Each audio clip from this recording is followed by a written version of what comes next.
and Robbie are both playing today.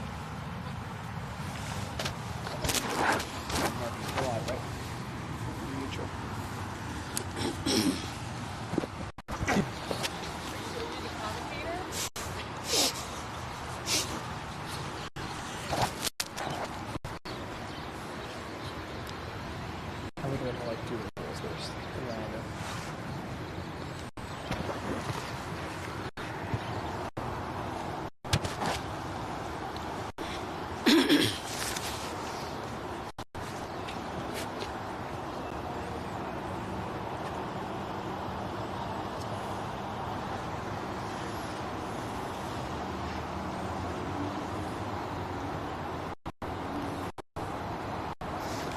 I wonder when they did their warm-ups.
And good afternoon, ladies and gentlemen. Thank you guys for tuning in. I'm your voice of the Mustangs, Fitz Chiachulo. It's a very rainy day here at Clifton High School. I will be your color broadcaster today, your color commentator, because I have a guest here as my play-by-play announcer, a good friend, a very nice student here at Clifton High School, junior goalkeeper, Robbie Neeson. Robbie, it's good to have you, man. Thanks for joining me. It's nice to be here. Yeah, we're glad to have you. I'm sure you have a lot of friends and family at home watching. Is that true? Yeah. All right, you better, because I have a good feeling about this today, man. I think you're going to do a great job. Obviously, two very good teams here going at it. I believe it's the 3 versus the 6 seed, if I'm not mistaken. Yeah, I think that's correct. So, you know, you're a player. You've played in these games. You've been in some very high-stakes games. I mean, you're only a junior, and you've been in a lot of really big games. Give me an analysis. Tell me what I'm going to see here today, buddy. Well, we got really two really great teams competing here on the field today, and with the slick field from the rain, it's going to make the game that much more competitive because the ball's going to be skipping. It's going to be unpredictable, and it's just going to be really two great games. I'm really seeing how this turns out. Yeah, I definitely agree with that. One thing I always talk about when I'm going through games is the weather and how much that affects the games. And I feel like for most of the games that we've done live this year, at least, even every game because you're a player, but every live stream so far, the weather has been gorgeous. I mean, even late September, early October, beautiful sunny skies, and just a little bit of wind, but it's been like 70 degrees and cloudy. Now this, cloudy, but it's definitely not 70 degrees. It's raining, it's downpouring. You know, me and our live stream crew, we got here 2 hours before the game, and it was even worse. So, but you know what? We're dedicated. We're here. We're excited. These boys are motivated, and they are ready to go.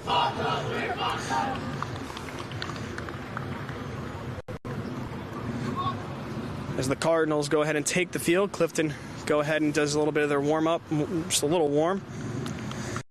So who am I looking out for here today, Robbie? Who are the superstars on these teams that I'm looking out for? Well, on Clifton High School, you got the midfielder Aiden Masry. He's an amazing mind in the midfield. He plays really well, insightful passes over the top. He goes forward, he goes back. He plays defensively and offensively. We're also looking at the goalkeeper, Tiago Valle. He's a sophomore. He had to step up into a big role this season, and he's doing a fantastic job. And as a goalkeeper in a slick condition, it's unpredictable. He's got to be on his full game, full attention. No slips, because the ball's going to be slipping, but his mind cannot slip. 100%. I'm with you on that. So I think today is a very interesting game because, you know, I've seen Clifton in the past. I've seen how they play, and usually around this time, I would expect, you know, they've had two losses this year, and both of those losses were very, very close games. Usually they don't lose in those close games. Usually they come back and they have that win, but I don't know. There's something different about this team than teams in previous years. I feel like this team has a lot more younger talent. You know, I feel like I've seen, you know, most of these teams, of course, there's a lot of seniors on every Clifton team, but a lot of this team is a lot of guys that I have seen in prior years just coming up, and this is the first year, all my years of announcing, I have seen these kids, these young men, truly go from, like, freshman and sophomore, and now I see them as a senior as, like, 3-4 year starters, even on their JV and freshman team, and you can speak for yourself. I mean, you know, you're a junior, you worked your way up, so you know how it feels.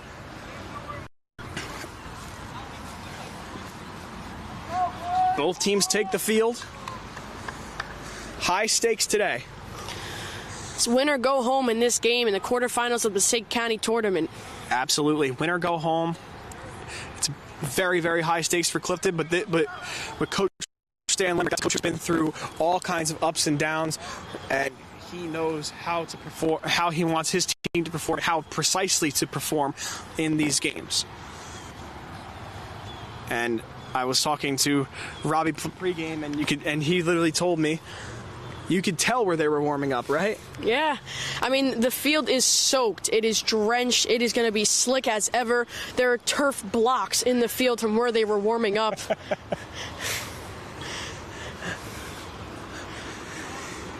In games like this, the bond between the players is really important. What we do at practices to get together, to bond together, to play together, that's really needed in these slick games because you're going to have each other's backs. Mistakes are going to happen on wet games, and you need your players behind you to back you up. And here we go, Robbie. You're on play-by-play. Take it away, kiddo. Same expression, left back, forward. That ball. See, this ball skipping all over the place. Very unpredictable in today's game. Just slip it around, and you can see that they're struggling to even move. You can hear the ball squash against the turf. That is how wet we are talking here, folks.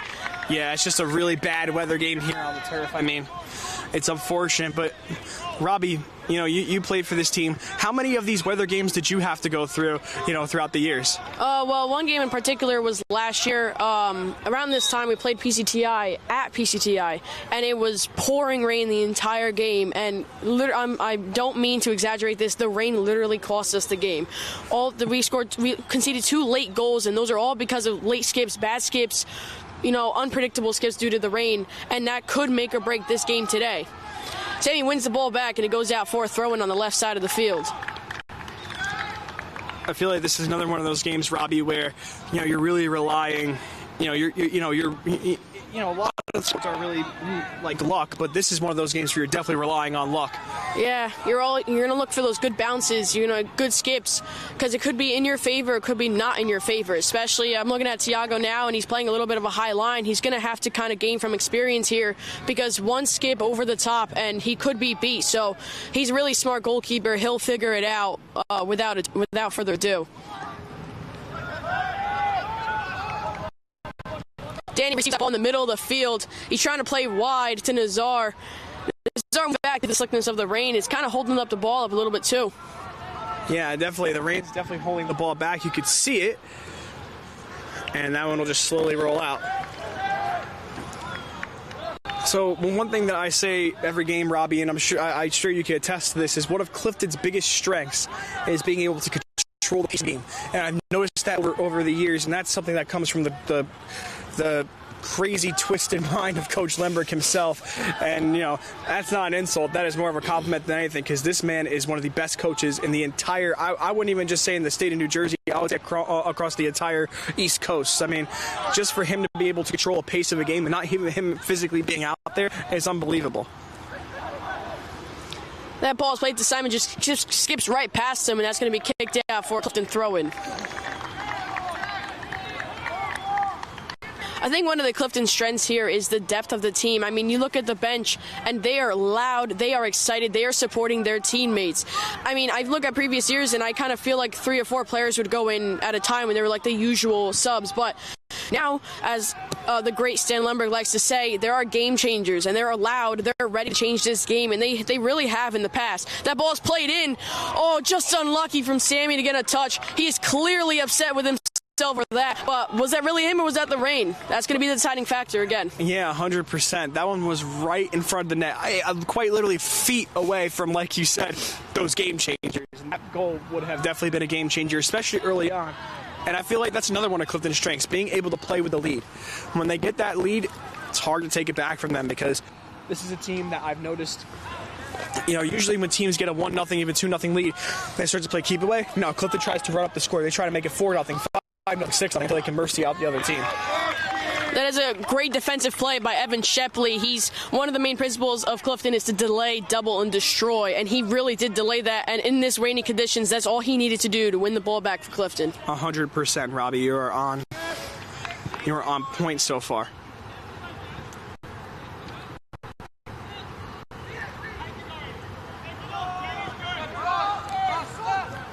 Nicola's looking for Chen on the wits there. Chen's going to turn and try to take that space that Pompton Lakes has given him. One of my favorite players I've ever seen in Clifton, Lucas Chen. He is just such a tough player. I love watching. He's one of my all-time favorite players, and I hate to choose favorites, but he is definitely one of them. I've seen him play the last couple of years. He's just a fun and a very aggressive player as well.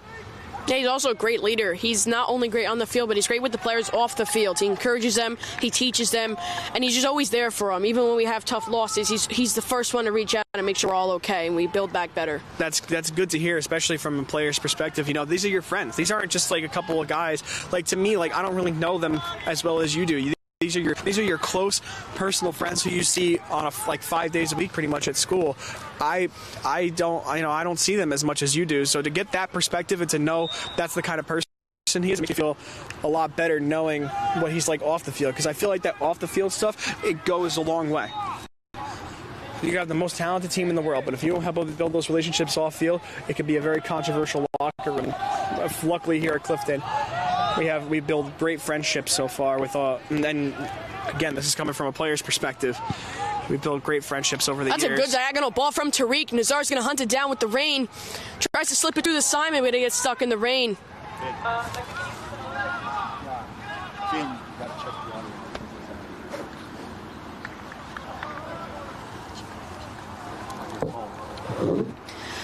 Lucas Chen's going to throw that ball in over the top. Good aggressive mentality from right there. He's a really aggressive player. He always looks to push beyond his boundaries to do what he can for this team, and that's what I feel like. Clifton is like, the soccer team's like a machine, and every player is a cog. You need every cog to do their work, and if one cog doesn't work, that team won't be able to function the same, and that's, I feel like, Clifton's strength is everyone works hard. They're all doing their best to make this team better. Shapley's going to go on the player down the width. Pompton Lakes looking to curl it inside. That's what I'm talking about, Aiden Mazur there. He's a really defensive and offensive player. He was just on the other side of the field 2 seconds ago, and he tracked all the way back to stop the Pompton Lakes attack. That's what we need in a midfielder. We need an aggressive midfielder to control the game. Clifton will reclaim possession on a free kick. Mikola Dotsik is a senior. He's also a captain. He's an amazing leader on and off the field. Lucas Chen gets the ball in the width. He's probably going to try to play Nazar, and yes, he does. Nazar's going to take him 1v1. Oh, Nazar, what a beautiful play there by the sophomore. He stepped up, big position this year. He's gotten a lot of good starts, a lot of good plays, and that's just one of the examples there. Oh, Tariq with an unlucky loss for the ball by Pompton Lakes, storming up the field. Well done by Evan Shepley, an amazing defensive play to stop a through ball. On these wet conditions, that's going to make or break your day. A through ball that gets through your defenders, that's going to put your goalkeeper in a really rough spot. In a rainy condition, he's not in full control of the game anymore. So you really need your defenders to be there for him and to stop the rainy through ball.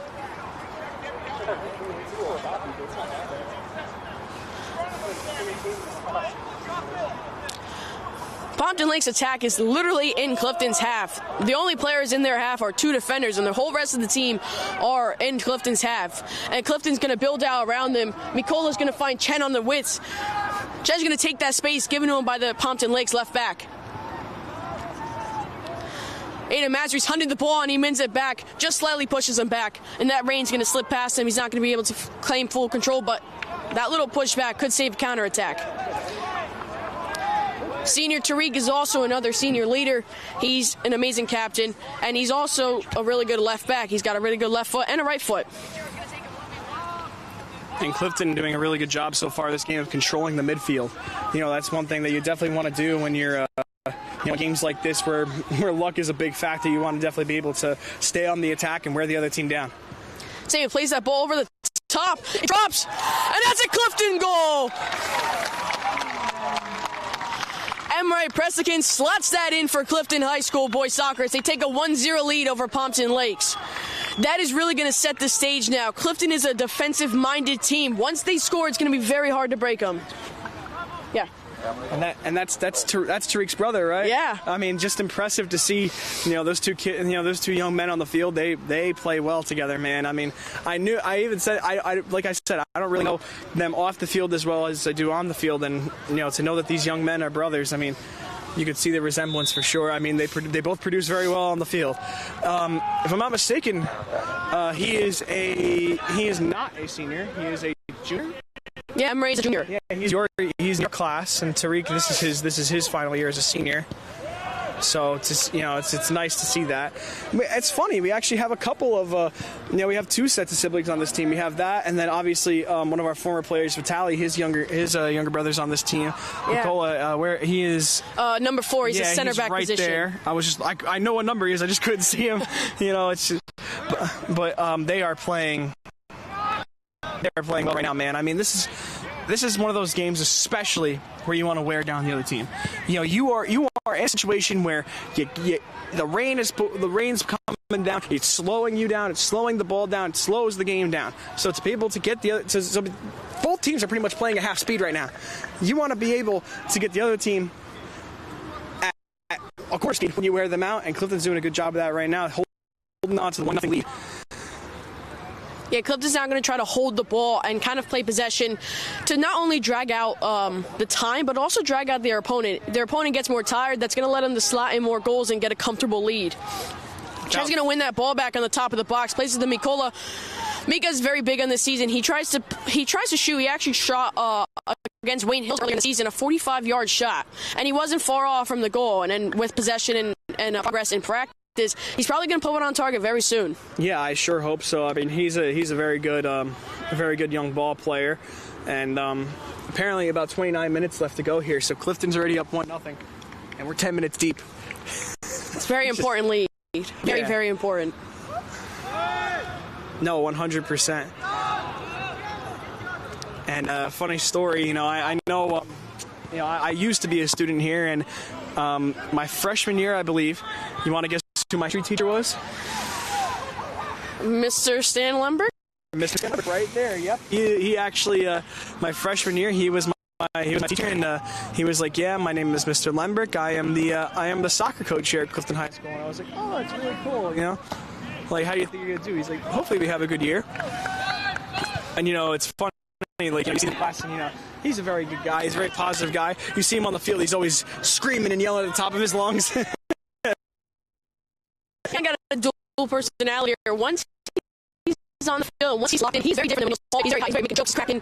He's laughing with you. He's making, he's having fun with you in the hallways. But once the game starts, even right before, even game days, he's a very different person. He's locked in. He's making sure that this team will play to their full potential. And he makes sure that every game. I mean, this team is. I've been a student at Clifton High School. I was a student at Clifton High School from 2017 to 2020 here now since 2020. They haven't had a bad year. Every single year they're good. So he's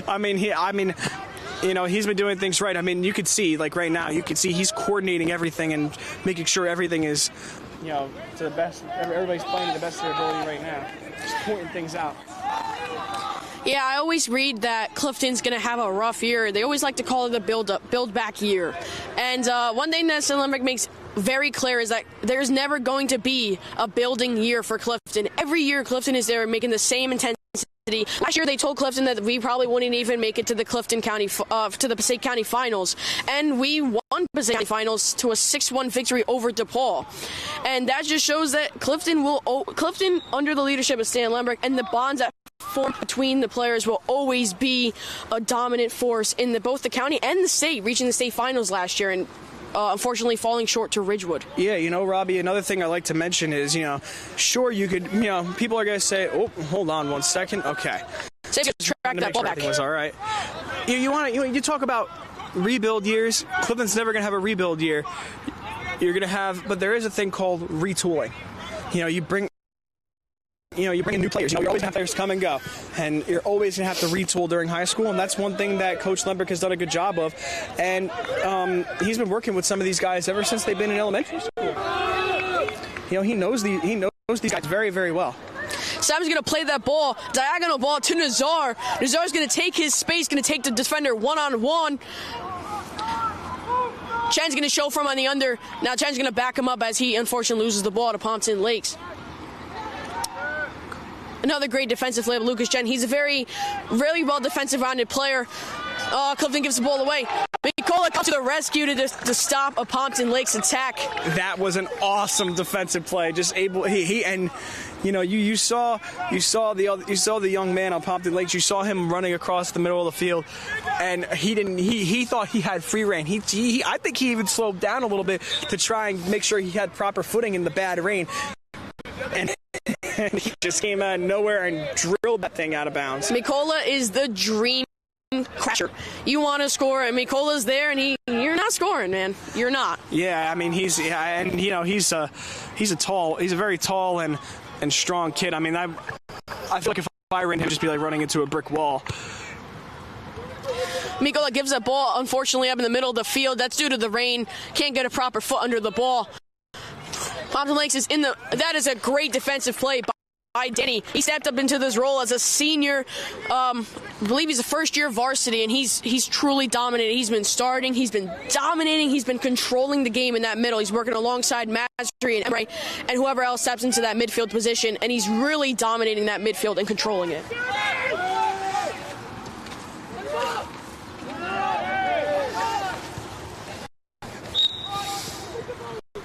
And a whistle blown there.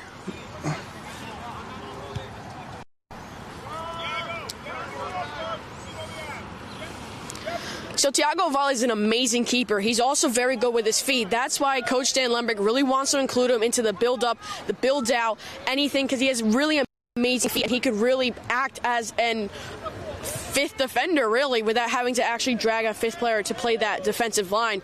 He's really good with his hands, really good vocally, communicates well with his team, and he's very good with his feet. And, Robbie, I'm probably going to ask you this question a couple times during this game. I just want to know, from a goalkeeper's perspective, you're up 1-0, you're about a quarter of the way through this game. What's going through his mind right now? What's he thinking? What are his thoughts while he's sitting in net and the other team is on the attack? Well, obviously, when the other team's on the attack, you're going to be nervous. Especially in this rain, a shot from 25 yards out can take an unlucky skip, and that could slide into the bottom corner. But as a goalkeeper, I think he's just trying to stay grounded. He's trying to communicate with his team, because as a goalkeeper myself, the more you communicate with your team, you feel better because you're talking to them, you're letting them know man on, or if there's a man on his left, and you could hear him vocally talking. I think that's kind of to just clear up any air. And here Tiago goes, chests the ball, and plays it up over the top. That was a little too close for comfort.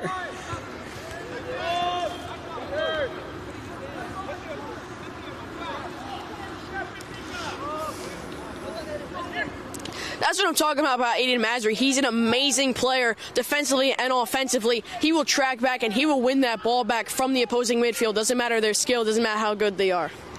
Yeah, I feel like it kind of reminds me of the FIFA video game where you can just kind of click a button, you're constantly tracking the ball. That's what he's doing, you know what I mean?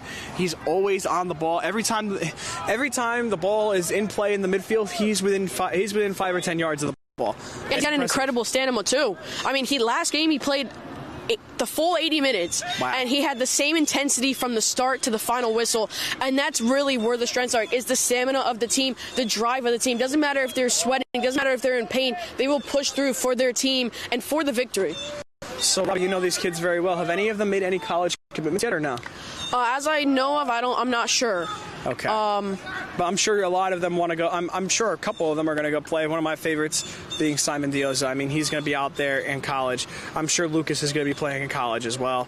But, I mean, the fact that, you know, I remember, I think it was last year, most of the young men we had went to Drew, right? Yeah, we had 9 seniors go to Drew. That's beyond impressive. I mean, just to see that group of kids. I mean, last year, I mean, every year's a special year, but that is played through. Fonzie with the almost score. That's an amazing save by Pompton Lakes. Fonzie went on the attack, came in as a sub, and this is what Stan Lemberg's talking about, the game chambers. He comes off the bench and immediately almost scores on Pompton Lakes. That is the energy we need from the bench, and that's what separates Clifton from their opponents. Yeah, and I think that's a really good point, you know, those game changers.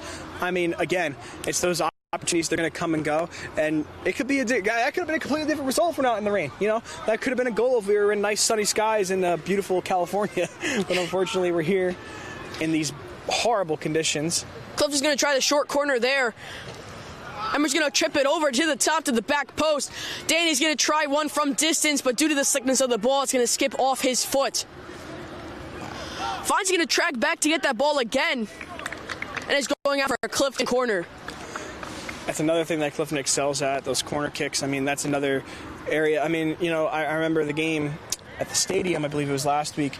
You guys won 2-0, and both of them were headers off of corner kicks. Yeah, and Columbia is a very good team. And night game, you know, there's a lot of pressure because night games just hit different in the stadium. It applies a drastic more amount of pressure to the players, and they really overcame that. And they shut out one of the best teams in the state to win a 2-0.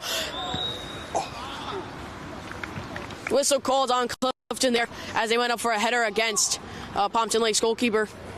I want to make another point I definitely have to make here is, you know, there's nothing like being under the lights on Friday night at Joseph Greco Field. Joseph Greco Field is a great stadium to play at, no matter what sport it is, whether it's lacrosse, boys or girls lacrosse, flag football, boys, girls soccer, no matter what it is. I love watching any team play, and you guys definitely brought the energy that night. And I remember a few years ago, you guys had the band there. The band was in there, and every time the ball would go up in the air, they blow that trombone and wait for it to hit the floor, and it was just it was unlike anything I've ever seen. So, and obviously you have you know, one of my favorite people, John Leslie, there announcing it.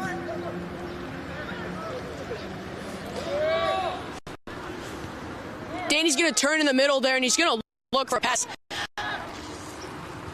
That's an unlucky loss. Now Pompton Lakes goes on the counterattack.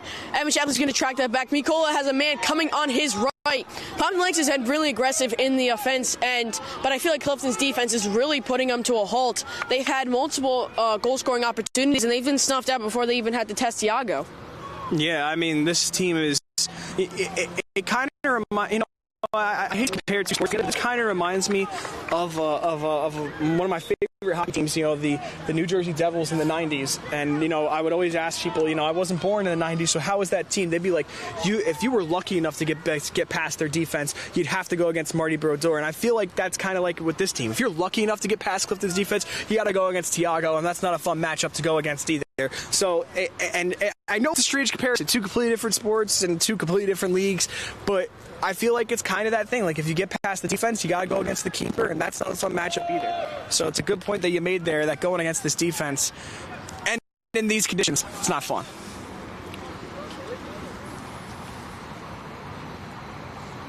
So as you can see now, Tiago is playing a little bit lower. He's kind of seen how that skip can impact the game. And he's going to play a little lower than he usually would, but that's actually a really smart play by him, because if you're too high up, that ball skips, you're beaten. There's no way you can get back to it. Takes a shot. That is snuffed out by Pompton Lakes. Chen's going to win that ball back, but unfortunately lose it to Pompton Lakes as they're pushing out of the box. Migola's got time, and he's going to try to turn.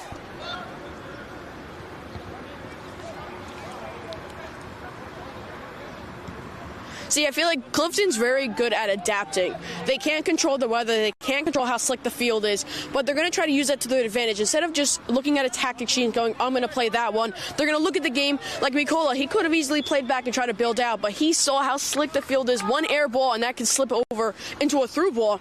And I feel like that's why Clifton can win so many championships, 24 county championships, 2 back to back, and that's because they could adapt. Their adaptability and their depth of the team is incredible. 100%, Robbie. That's a great point, being able to adapt. But another thing that's very beneficial about this game, Clifton's at home. Playing on even if it is rainy, playing on your home turf, there's nothing like it. Oy. Right over the net, and I think we're a little bit overdue. We should probably talk a little bit about the Pompton Lakes team. They are 9-3 on the year, coached by head coach Rob Edgar. They lost their first game of the year 4-1 to Glen Rock, but they ended up going on a pretty nice winning streak here. Let me just do my math here. A nice 7-game winning streak that ended on the 29th of September against Saddlebrook. They won 2 more, and then they lost to Leonia. They won the first round of the tournament against Lakeland, and they were for that one. Their next game will be on Tuesday against Kinnelon. But like I said, Pompton Lakes 9-3 on the year, a very impressive team. Only one more loss in that Clifton team, but this is a team that is very competitive every year, year in and year out, just like Clifton. Clifton's a very competitive team. They don't really lose a whole lot. Pompton Lakes is the same way. So and I don't feel like Clifton plays Pompton Lakes as much as you think. Yeah, that's really what the county tournament does. It really brings teams together. Like, some players might be looking at Clifton's record and being like, oh, but like they lost to this team, but you don't know how good that team is because you don't find them in your own league. And that's the same way with Pompton Lakes. They play completely different teams. I don't think they play a common team with Clifton than this game itself. When they play Clifton, it's the only time they play a team related to Clifton. So, I feel like that's really great about the county tournament, is because it's bringing different teams, different experiences to compete against each other, and it's a really great test, and it kind of prepares these players for the state tournament. And Clifton is in the Big North Liberty division, and Pompton Lakes 6-2 in their division, the NJIC Meadowlands division, just to give you an idea of how far apart those teams actually are. So they have a couple of tough games coming up, but obviously, this tournament's a big deal for them as the shot's taken there. Wow, that is an amazing cross. Beats the player out. Jordan Mazzo Jr. had a lot of great starts this season, really stepped up into those winger position, gets past the defender, plays the ball into the box, and then the keeper snuffs it out with an amazing diving save. Jordan Mazzo, a very good, very nice young man. I actually, when I went to high school, I was very good friends with his brother James, and I knew James since middle school as well. So shout out to you if you're watching at home, James. Obviously, your brother is a fantastic young man, great player. And every time I get to come here and watch him play some soccer, or get to watch him play at this field, it's always a privilege. So it's a privilege to see all these young men play, but to see that, to know that family and to see him on the come up, it's a great thing. Yeah, Jordan Mazzo was a 3-year varsity. Didn't get many minutes last year, but now he steps up into position this year, and I think he started around 4, maybe even more games. And he's really not just stood up in that role, but he's really embraced it. He's been playing well. We got 15 minutes remaining on the clock here in this battle on the field between Clifton and Pompton Lakes. Clifton holds a 1-0 lead over Pompton Lakes. And in this game, that could be a make or break. This might be the only goal of the game, and then it's going to come down to defense. How well can Clifton's defense be resilient and withhold these Pompton Lakes attack to maintain this win and move on to the semifinals? Pompton Lakes is going to be pressing Evan Shepley there, but he handles that ice. That's what I feel like Evan Shepley's strongest strength is that he can step up into this role and he can play cool as ice. Doesn't matter the game, doesn't matter the opponent. He steps up, plays with the same composure, same mindset, and you could be pressing him with 3 guys and he'll find a way to move past and then build the team forward.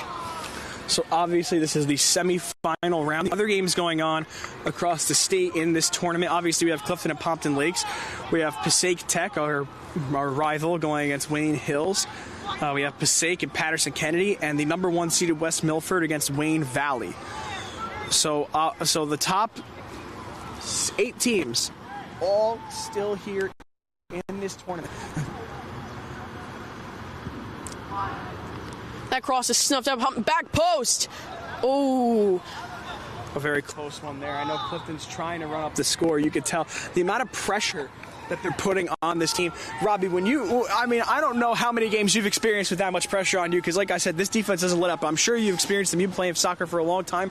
What does that do to a goalkeeper? What does that do when there's that kind of pressure on you of just corner kicks flying across the field and a ball in front of the net almost like it feels like every minute? Yeah, I mean, it really can get in your head. Like, it doesn't matter how well you are, how well your defense is. Eventually, there's going to have to be a goal that comes, and that could be from this corner. Marco goes up for it. Oh, just gets past him. But as a goalkeeper, it makes you overwhelmed. It could make you feel better if you get one good save. It could raise your confidence. But that constant bombardment on balls, crosses, shots, attacks, it can get in your head, makes you nervous. It can change your whole game, and that's why I feel like in a game like this, putting the pressure on the goalkeeper, even if you don't go up, like if you get snuffed out like on that corner kick, you are putting their defense and their goalkeeper under immense pressure. Going to make them nervous, going to make them play different, play safer. And you really want them to play safer because that allows you to counterattack really well, as we're going to possibly could see here.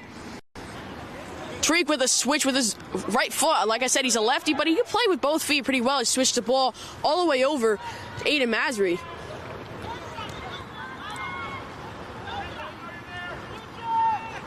A little bit of miscommunication there, but Masri retains the ball after that contest in the middle.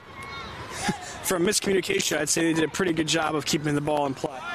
Yeah, that's why those bonds with teammates and the relationships are really important. Just because your buddy will lose the ball, you could always win it back. And Lucas Chen will snuff out the danger and then cleared by Mikola for a Pompton Lace attack. He's going to try from distance, and Thiago's got it covered all the way. And I could see him moving his hands back and forth. He's a little pumped up. I can tell he's in a good mood. I mean, he definitely feels better than the goalie on the other end of the field. I mean, to have a defense like that in front of you, I feel confident too. And you can kind of see this in the difference in how big of a difference a score makes early on. Clifton is 1-0 up, and Thiago is playing a really high line. Beginning of the game, Pompton Lake's goalkeeper was playing a really high line too, but then once they went down, now he's staying in his own 18 box, and that can show that those mental games just by going up or going down can really change how a goalkeeper plays the game.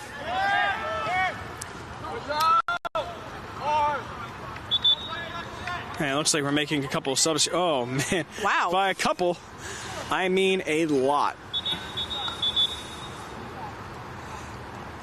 And you said it, Robbie. You literally said it. Game changers, players, the depth is the key to this team. Now you got a whole bunch of fresh faces out there and a bunch of players who are ready to go. I mean, that's definitely a blessing. But one player there's a couple players who just don't leave the field. You know what I mean? I mean, got a couple of guys I could see on here that just haven't left the field. I feel like Lucas has been on the field the whole game. Yeah, definitely. Lucas, Evan Shepley, Mikola, Tariq, and Simon just came back in, but he was subbed off. But a lot of those players, you want to keep them on the field, not only just to control the game, but you want that leadership on the field. If you take the leadership out, then sometimes the back line can fall apart, and you need at least one leader in every position who can step up, and that's not even just the captains. Evan Shepley is not a senior captain, but he takes up that leadership role. He's controlling the middies, he's controlling his right back, he's controlling his left back, and it also comes to the players coming in off the bench. They're not leaders, they're not captains, but when they come on the field, they own the position, they talk with each other, they dominate the game. 100%. Oh. And that's going to get the call. I was going to say, that was a little late there. You heard the whole bench and all of the Clifton fans. I mean, those stands are literally loaded. I mean, they are packed. And I love to see that. I love to see how they're just... I mean, you see, there's so many fans in the stands that they have to stand all the way down to almost like halfway, like, where the middle of the attacking of the far side of the field meets the corner, and then you see a couple of fans in between our tent, the Clifton Athletics tent, which is where our live stream crew is. And this is going to be a big opportunity here, Robbie. This is huge. Yeah, this is really big. Middle of the field. This is a goalkeeper's nightmare, but an attacker's dream. You're going to have to really control the whole game, the whole goal, and you're not relying on your wall. It looks like Emre and Lucas Chen and even Aiden Mazur are lining up for the shot. I want to see what they end up doing here. Yeah, I love that. I feel like Coach Slemberg does a good job of trying to confuse these other teams and make them think, hey, who's kicking the ball, who's doing what, and then it ends up in something hopefully good. And Aiden That that is Tariq Pesikin slots that in with his left foot into the bottom left corner of the goal. Last year against Bergen Catholic, he scored a very similar goal, and that is how dangerous he is on these free kicks. Now Clifton is 2-0 up, but as a very wise man once said, 2-0 is the worst lead you could have. One goal from Pompton Lakes, and they're back in it, and then that adrenaline, and then that momentum can carry them forward. But Clifton is a very big team. You can see Sammy on the left wing encouraging his team to not drop the level. It is always 0-0 in Clifton's head. They're never satisfied.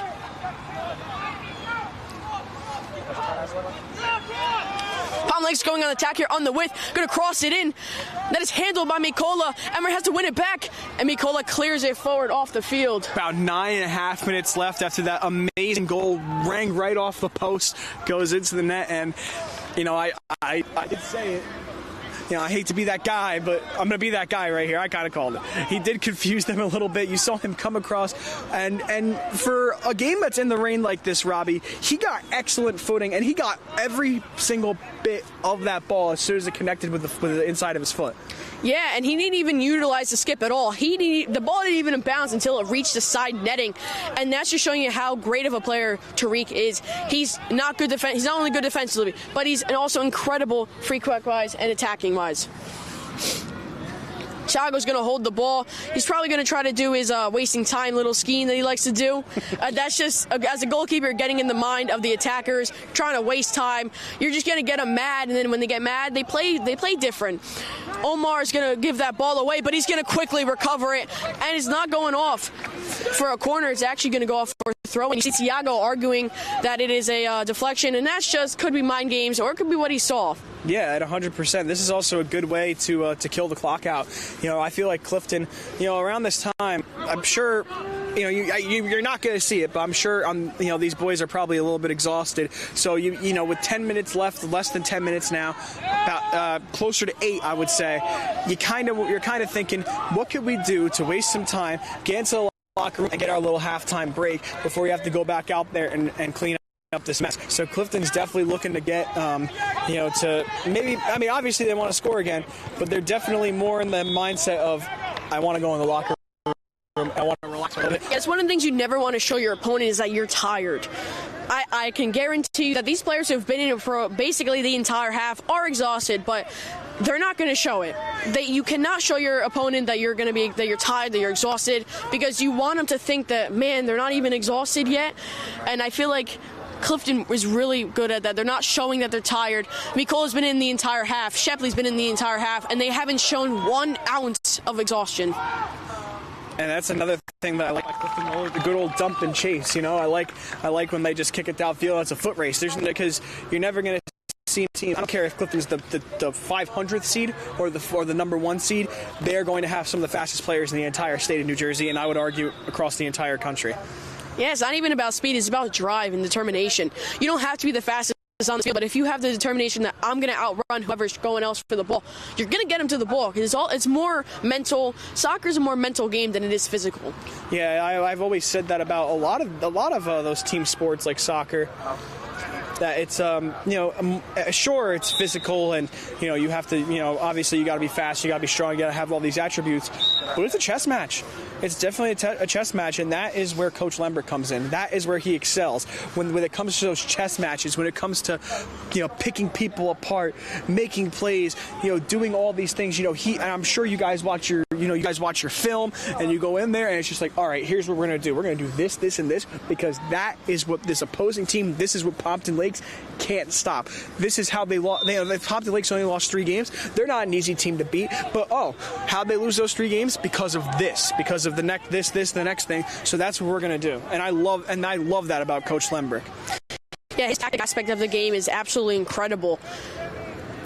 He has pages upon pages of tactics, that the players implement. And he always said that his job is to put the tactics in. The players' job is to drive, push, work for each other to get those tactics done. And we're seeing that here with a 2-0 victory. Yeah, and you absolutely. I always say that, it's kind of like a situation where you give and you get.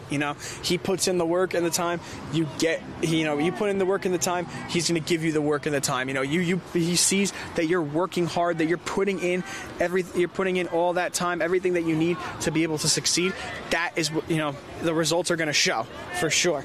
And he's going to reciprocate that same energy. Miko's going to play a long ball diagonally. Gets a little awkward bit of a kick, but Nazar handles it out wide.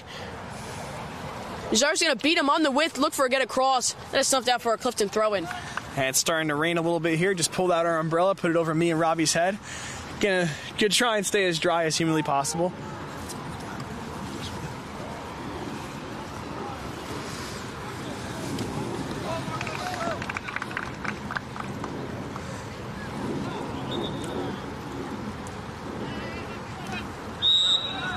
There's a whistle there for a foul throw. And I feel like, honestly, when he threw that ball, I could kind of see it looked like the ball almost slipped off his hand a little bit there, Robbie. Yeah, it's raining and it's extra wet now. It's extra slick, and especially now, like some players, they don't wear gloves, so that grip on the ball, especially the goalkeeper's gloves, it's going to be slick.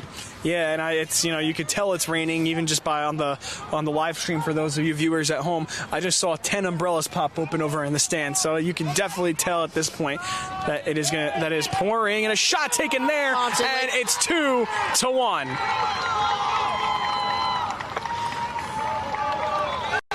See, like I said, mistakes that are going to happen in the rain. A ball that might move perfectly on a still man might go extra far, might not go at all. And Pompton Lakes was on top of it, and you could hear Captain Simon Diosa urging his team on to pick their heads up and to move forward. They already have the lead. They have to make sure that momentum that Pompton Lakes just got from that goal doesn't carry over and increase the lead. Yeah, it's definitely a good thing that Clifton was able to get that second goal, because you're still able to have that lead. They just have to be able to hang on until we get to the half. If they could just go into half with the 2-1 lead and then come out of half, I know they'll be all guns blazing. I know this team will be, firing on all cylinders. I mean, they've been firing on all cylinders offensively all game, but, like you said, the rain plays a big factor. Pompton Lakes almost had another attack there, but it was snuffed out by Mikola Datsik. Brian's going to go up for that header. He's a senior. I believe he's a first-year varsity or a two-year varsity. He's gotten a lot of good minutes this season, and he's really stepped up into that right-back role. That's just an example of Clifton's depth. You can pull anyone off that bench, and they will change the game. No, 100%. I feel like you could take a lot of those guys that are on the bench, put them on some of these teams, and they'd be starters for those teams. Like, these are guys who are on the bench who could go be stars at pretty much any school anywhere, but they chose to be here, and it shows you how good of a program that we have going. Marco's going to retain that pass from Mika. Simon's going to make that run on the left field line. Marco gets past Pompton Lake's attempted slide tackle, and Simon's going to take a touch out wide. Clifton's going to be attacking forward. Marco's going to get on the end of it. Oh, that's a great save by Pompton Lake's goalkeeper. Wow, a good way to get out of the box and really, get right next to the ball, and a good job by Clifton, getting out of those slide tackles too. I mean, it's a lot more dangerous to try and take a slide tackle in the rain, I can only imagine. So for them to be able to escape that and just get out of there is impressive. And that was a risky throw there by Tiago, I must say. With a defender pretty much 2 feet in front of him, he made that throw. I don't know how that didn't get stopped. Just an excellent play there. Yeah, and I've noticed something with Pompton Lakes from our view up here is once they scored that goal, they've played a lot more aggressive, a lot more slide tackles, a lot more fouls, a lot more pressing. And luckily that goal was conceded just before halftime, so Clifton's going to be able to go in the locker room. They're going to talk, get their head straight. And if that goal happened earlier in the half, we could have seen a very different score line, because they're playing way more aggressively, more fouls, there are more slide tackles up in their own half. And Clifton really needs to get their heads together in halftime and bounce back from this. And look at Tiago. Look at how far up he's playing. And this tells me all I need to know about Clifton. They gave up a goal. They're not going to change the way they play. They're going to play soccer the way that they play soccer. They're going to play the way that they want. And I love that. They're not going to change everything just because they gave up one goal. You still have the lead. There's no need to hit the panic button yet. Yeah, Clifton's never been able to really hit the panic button. Even in high intense games like state finals or county finals, if we go down or they concede a goal, it's never, oh man, we got to play defensively. It's always, we got to bounce back. We got to play the same way. We got to score to get back that same lead that we had before we conceded. Yeah, 100%. And Clifton's a team that's not going to change the way they play no matter what. I don't care what kind of game this is. They're going to play the way they want to play, and they are going to control this game. And, they gave up a goal at Pompton Lakes. All right, that's a team that's 9-3 and one of the better teams in the entire bracket of this tournament. So what? It's going to happen. You're going to give up goals in games, but there's no reason to walk. They should walk into that locker room at halftime with their heads held high. They played a very, very strong first half. Yeah, fantastic half from Clifton here, offensively and defensively. It's not over yet, though. Sammy's going to go up for a header there. He's another midfielder. You just pop him in, and he make the game. That's a through ball play. Nazar is going to get slipped right past him. See, with that rain constantly coming down now, I think it's going to become more slick rather than just sluggish. Yeah, and those passes, man. I mean, this passing has been excellent in the rain for Clifton, but at the same time, I was thinking maybe there's a couple opportunities to take shots, but you got to think those are far shots. You're talking about 30, maybe 40-yard shots, and in the rain, trying to take a 30, 40-yard shot, he's going to fall. I can almost guarantee it. You're kicking the ball that hard, that fast, trying to get it in that net. It's not going to happen. Like you could take that shot all day. You're not going to stay on your feet. Yeah, I would say it's about a 75% chance that you're going to slip and fall. But the other percentage is that you might get a lucky bounce and it could skip right past the goalkeeper. I actually conceded one just like this in a pouring game. 30-yard shot, and it's literally skipped right before the 6-yard box. And, you could get lucky like that, and that could be a good goal-scoring opportunity there. Emery's going to hunt the ball down. He's going to play out to the width, but looks like it's going to get past him. Brian's going to hunt with it just to make sure.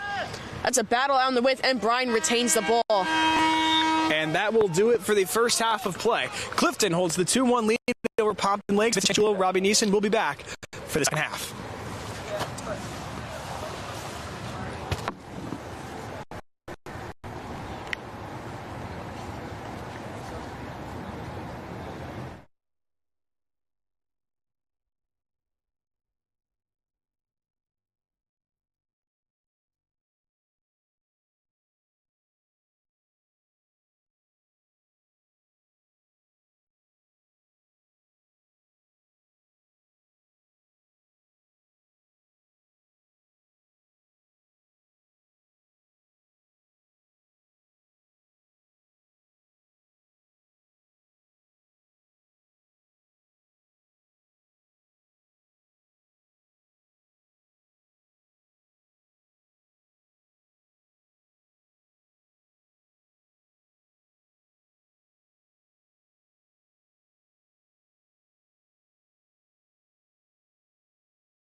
And we are back for the start of the second half here.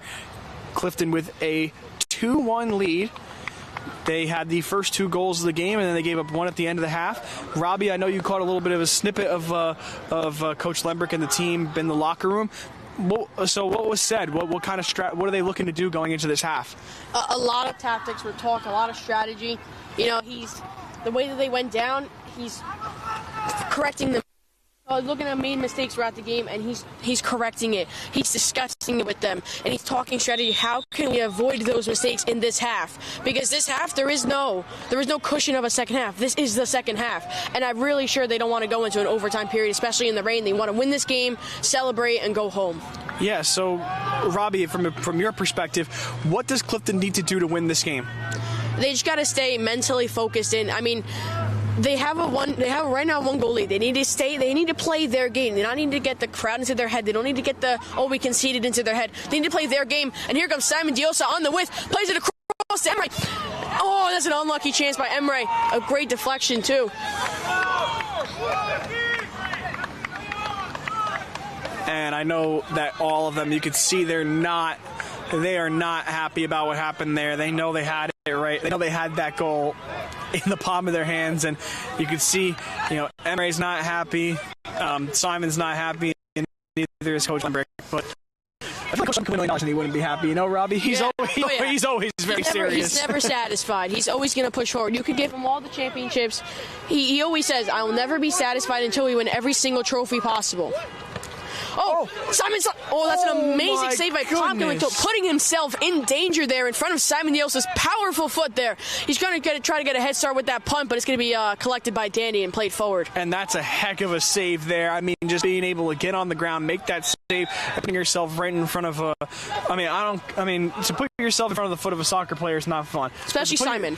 But to put yourself on the foot of Simon Diosa, who's first team All-State and, probably kicks like a mule, I wouldn't want myself there either. So, but I mean, credit to Pompton Lakes and their entire team so far. They have done an excellent job against this very mighty Mustangs offense.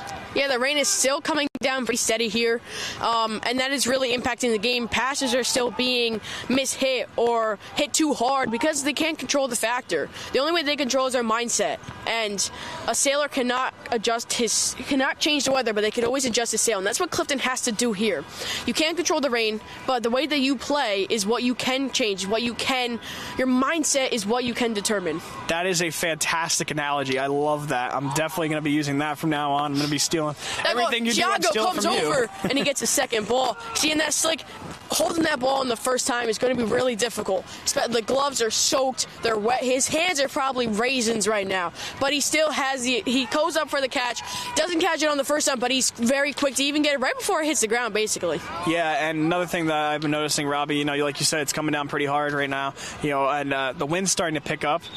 So, I noticed on in the corner over there on the left side, on our left, near the bench, they were fighting for the ball over there, and they just fell. 3 players literally just dropped, and that's what's going to happen in this game. And I know the wind's starting to pick up. What's going to affect them more, this wind or the rain? It's got to be the wind, because the rain is just honestly annoying to play in. But when that rain and when you're soaked and the wind is making you cold, that is going to make it a lot worse. Simon goes up and has cleared out. We have a player down on the field. Emery Passaic, I think, complaining about his ankle or his knee, but he seems to be up and running now, just in time for the Clifton corner. But that wind is really going to change the game, because the rain is just annoying. It's going to change the actual smooth and running of play. But that wind is going to make you cold. It's going to make you uncomfortable. It's going to make your clothes stick to yourself. And it's run around and kick in, slide in. That's going to be mental determination. The uncomfortable conditions of the game. Big here for Clifton. This is a huge opportunity here, especially when it's early on with the wind and the rain. Got to take advantage here. Matthew's going short, plays it back to Emery. Emery's got a missed touch due to that rain. He's going to try to play across, and that's going to be overhit, but Nazar's going to get on the other end of it. And that's one thing that Clifton does a lot. They do try to play it short, that short corner. And sometimes it works, other times it just so happens that it gets too far out of the box. And a lot of times, and I don't like when they make this call, but sometimes they'll get called offside. And a lot of times it usually really isn't offside. They're right there, they're ready to make the play, and it's not offside whatsoever. But again, the Clifton with another opportunity there, and I know that on this possession at the beginning of the half, when they go back and watch their tape, even if they somehow win this game, even if they win this game 10-1, they're going to go back and they're going to be like, we really missed that opportunity there. Yeah, Clifton's never satisfied. You can win a game, you can win a game 6-0, but you're always going to look back and say, we could have ended it earlier. We could have played better. We could have played cleaner, less sloppy. And that's what I feel like. This is why Clifton wins so many championships, because they're never satisfied. Yes, we won counties. Like last year we won counties, and they didn't stop. They kept going. They used that momentum to try to get, and they got to the state finals, and they just fell short. Yeah, 100%. I mean, you always want to try and win as many championships as possible, but the more championship games you go into, the better competition you're going to go against. And this is only the start of this tournament. I mean, we're in the semis, or we're in the quarterfinals, rather. Next seeding, the game, but again, it depends on the seeding. The Clifton's the 3. They would go, obviously, if the 1 moves on, they would play the lowest seeded team, but Clifton's more likely than not going to be here. If they go against the 4 or any team lower than that, they will go against the 2nd lowest seeded team. Yeah, if I'm not mistaken, I think Clifton right now is going to be playing against the Wayne Hills and Tech. Yeah, so Passaic Tech is the 7. Yeah. So if they play against Wayne Hills, they will be at Wayne Hills. Yeah. If Passaic Tech wins and Clifton comes through, they would be home against Passaic Tech, which every single time those teams play, it is electric because that's the rival. You want to play. Like Passaic Tech is every time. It doesn't matter what sport it is, football, baseball.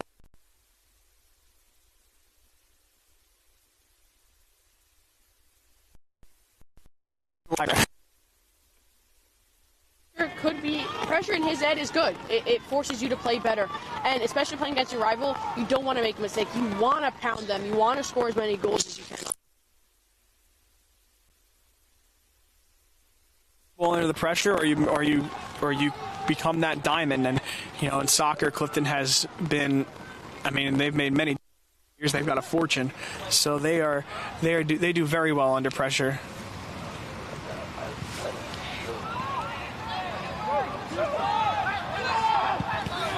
Emery's going to try to play a diagonal ball to Nazar, but it gets deflected by Pompton Lake's midfielder.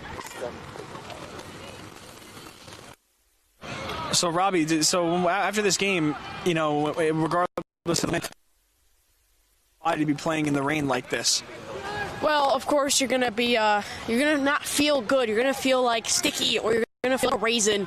But mentally, it's exhausting because you're not going to feel good playing. But at the same time, you're going to feel fired up, and you're going to be really happy, regardless of the result, because you push through these tough conditions and are giving them a really good game. But of course, you have the sickness issue. Scientists out there, that the colder it is, your body's immune system gets weaker, and it's cold and it's raining and you're staying in wet clothes, and the worst thing you want on a team is a sickness to go around the team. And right now, I think the only thing we have to worry about is winning this game and physically staying well. And I think other than that, they should be good to go. Yeah, I mean, it's definitely not ideal to be playing in these conditions. I mean, it's so annoying because I've been saying for the past couple weeks, every single live stream, look at the beautiful weather we're having. Look at it. It's the end of September. It's nice and sunny, 70 degrees and cloudy. And then you wake up today in October and it's rainy, it's cloudy, it's cold. I can speak for myself, and I'm sure I can speak for Robbie here. Both a little cold up here. We're right next to each other, so trying to keep each other warm. But, it's not ideal conditions for any outdoor sport. Yeah, absolutely. And it's amazing truly that it's not ideal conditions for an outdoor sport, but the amount of fans that are here to support this team, it is unbelievable. I mean, I'm sure you guys can get a glimpse of the fans on the live stream at one point. Just look at the stands. Look how packed it is. Look how many people are here. And if you can't see it, I'll tell you, there isn't an empty seat. Every single seat in these stands are packed with fans for Clifton, rooting for their family members, their friends, their children, nieces, nephews, grandkids, whatever it is. They are rooting for those. They are rooting for these young men, and it's really impressive to see. Yeah, look at the right field line close to Pompton Lake's goalkeeper. Those group of gentlemen over there, I think they graduated from Clifton High School even in the 60s, 70s, and they still come back to support Clifton. That's how much this program means to them. And as Lumberg said, we're attackers and Clifton in general are entertainers. And gentlemen have been for 40, 50, and 60 years, and they still return because of how entertaining Clifton football is. Well, back here from Simon. Sammy misses it just wide. That is a great play by Simon Diosa. Here's the back heel to Nazar. Nazar finds Sammy. Sammy just misses it, probably due to the sickness of the Turk. And he was on the ground for a second, and he slammed his fist into the ground. He was not happy, or I could tell he was just not happy with the result of that play. It's another thing they're going to look back on the tape for sure.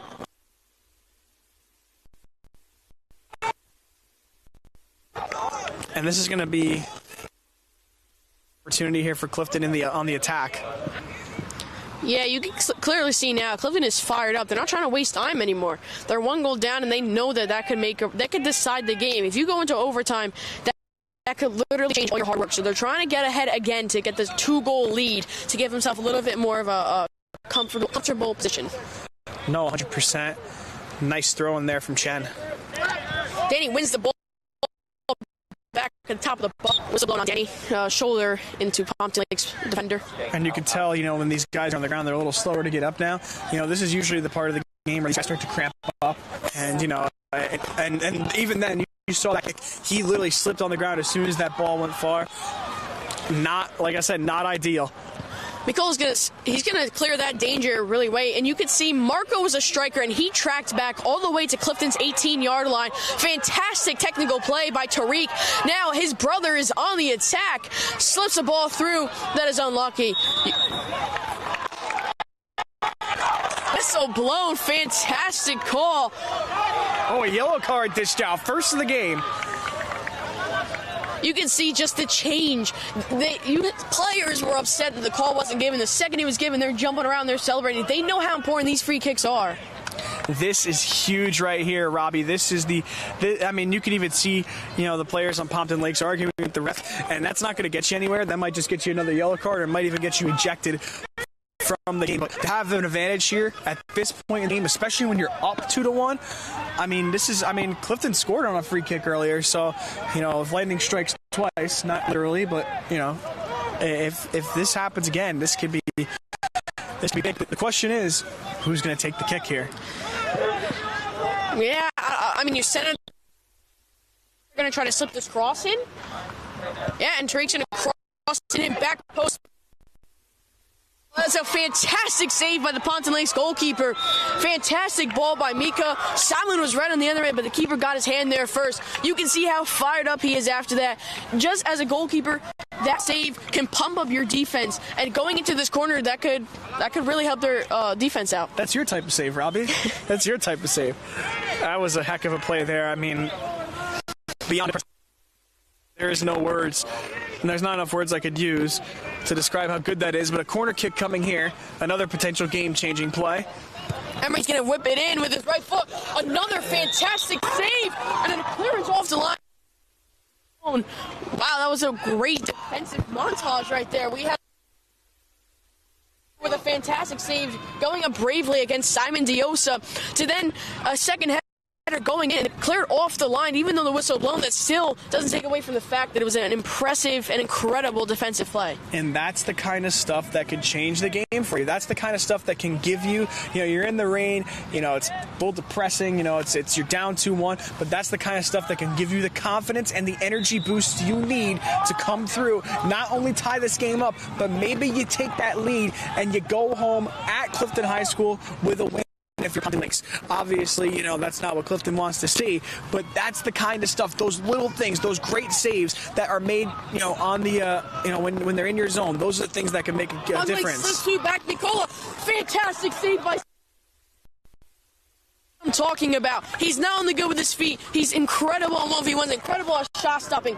We saw a similar save when they played PCTI at home. He steps up to any pressure, and he could settle it. Cool as ice, makes the save. Incredible 1v1 save. And a great play there by Tiago. He had no idea where that ball was going because of the unpredictability of the weather, but he was able to track it, make an excellent save, and keep this game alive and keep Clifton's hopes alive of winning.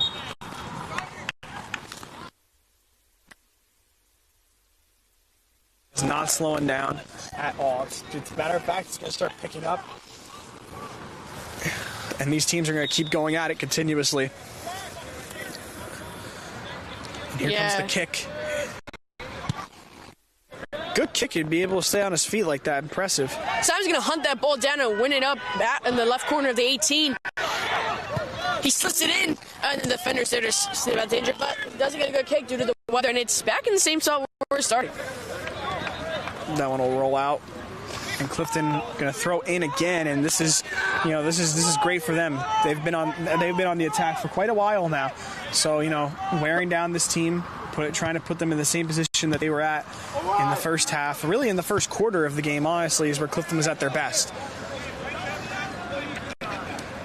Kind of interesting that's where they were at their best. I mean, obviously that's when they have the most energy, but that's when they're the most unfamiliar with the weather. Of course they had time to practice, but I mean, to be fair to Clifton, I mean, to be able to do better early when you're less familiar with how the turf's going to act when you sprint or you make a play on it, as opposed to now when you're so much more familiar with the terrain that you're playing on. God, I can't lie. That's unlike anything I've ever seen. Being able to adapt quickly. Yeah, it's also really important. You want to go ahead early, and you want to kind of dominate from the beginning. You put yourself on the front foot, and you put them on the back foot, the back burner, if you would.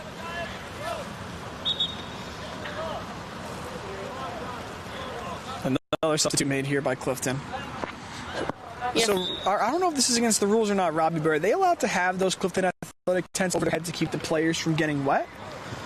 Like on the bench?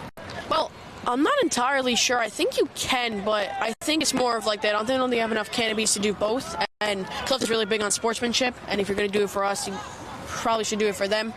But I'm not sure if it's against the rules.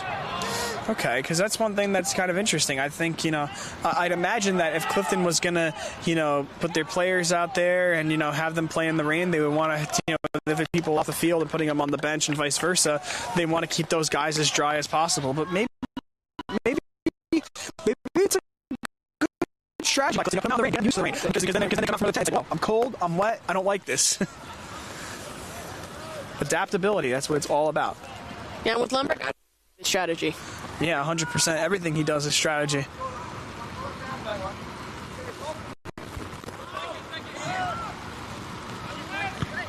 Imagine going to pop that ball up. Fonzie's going to run onto it into the box. That's going to get a whistle blown due to his shoulder.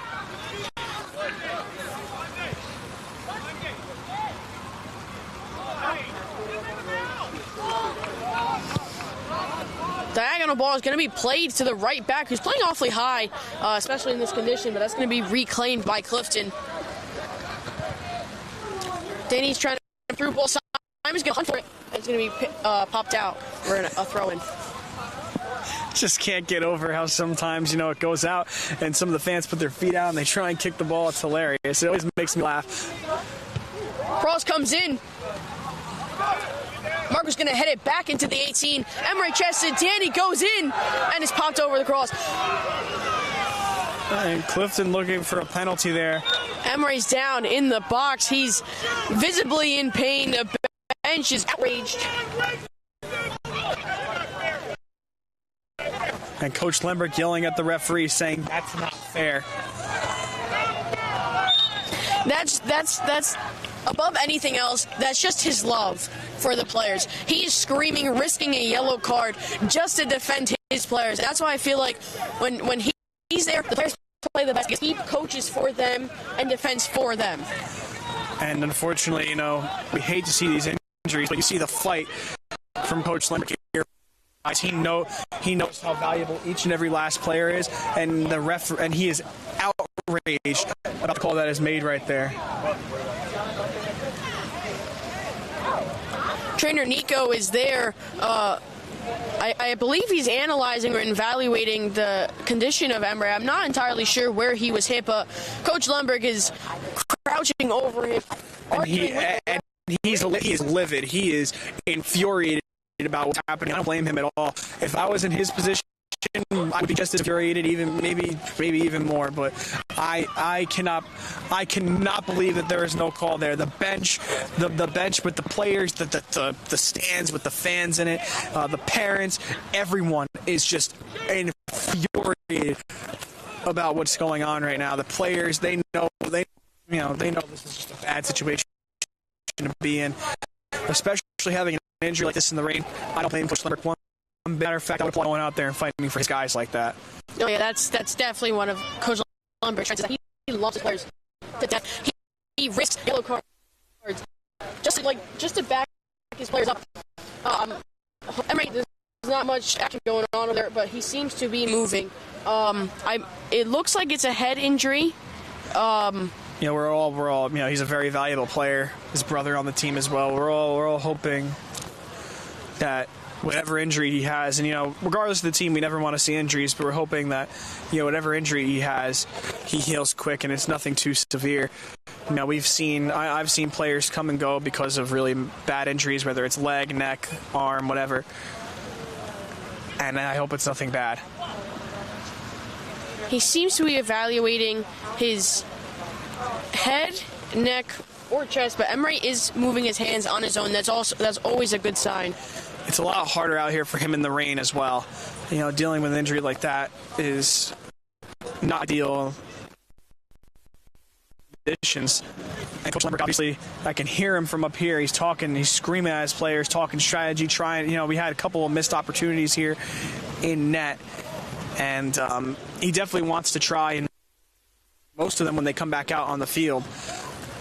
If anything, this injury will definitely fire up the players. They're going to want to score for him. They're going to want to get some type of vengeance, if you will, to kind of, score, get an assist for him, win for him now, because now the game isn't about advancing. Now it's about doing it for Emre.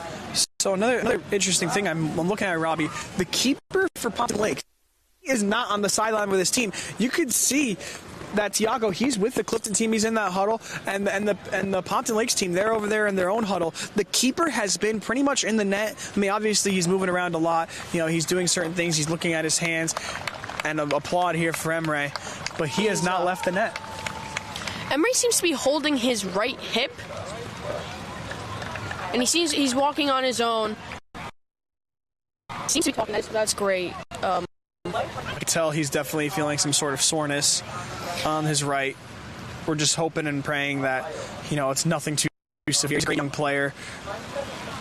Junior, has a bright future as a soccer player. Just hoping it's something severe. Yeah, and I am very curious now why the goalkeeper for Pompton Lakes decided to just hang out in his box. I would assume that, especially since Clifton was just on the attack, you would want to go with your defenders and talk strategy and kind of clear things up. And I feel like that's why Tiago always runs in. He likes to talk to his defenders, give him you got to tell him how what's wrong. But I don't know. Maybe he was just not feeling to run all the way down there and just decided to hang out.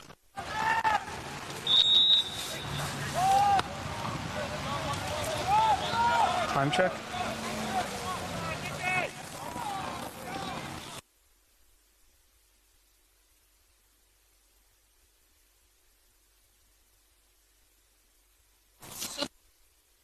Despite the backlash from the fans, Lemberg, and the players, no penalty will be awarded. But you could clearly see that Clifton is fired up. Salmonder's a freshman on this roster, played a great through ball to Fonzie. They have that connection, both being from the same country. I believe it's Kazakhstan. And we're about 22 minutes. We have about 22 minutes left to go here in the second half. So we are almost 3/4 through this game. Nobody has scored in the second half yet. Obviously, backlash delivered from the fans after the very what the controversy and the drama that just happened, and understandably so. So we're going to go ahead and keep this going here. And a throw-in coming here from Chen.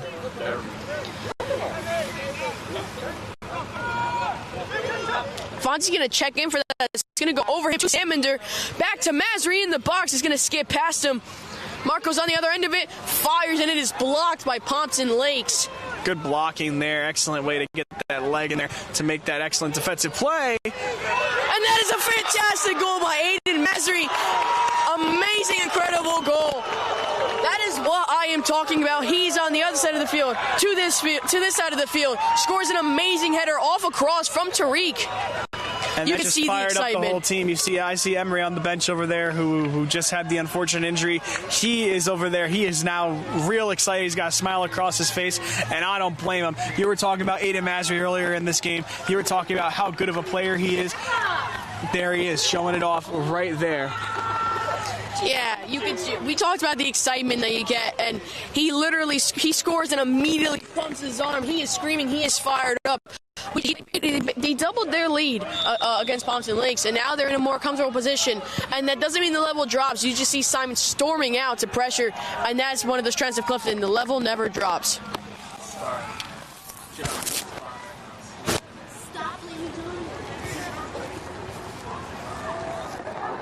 Pompton Lakes is on the attack. You know what I'm not hearing right now? Cross comes in, but it skips past the 18. Chen's going to win that ball back, and he plays the ball down the left field line. Simon's on the other end of his, storms through the 18. Salmander makes a run, hunting for the ball, slips on the grass. The rain, like we talked about, is going to make or break this game, and Salmander slipped on what could have been a clear chance. Danny plays the ball over the top. Fonzie's going to run in on it. He's going to get right past him with a touch from the Pompton defender. So, Robbie, if you're Clifton here, do you? I know we're about halfway through the second half. We're 3/4 of the way through the game. Do you start thinking about playing keep away here? Well, strategically you could, but at the same time, we just saw how quickly the game could change. And Clifton clearly is not letting the level drop there. I think they want to go to the rest of the county, but they will not stop. Pompton Lake's a really good team, and Clifton's, I think we really want to have a really high lead on them to make a statement that, yes, we won, but we also won by a comfortable amount. Yeah, and also I think that I think one thing we have to point out about these goals are goals that I don't think there's any keeper in the world that's on those. Like, they are just putting in spots where he's just not going to be able to make the save. I mean, right up in the upper corner. I mean, it's almost impossible.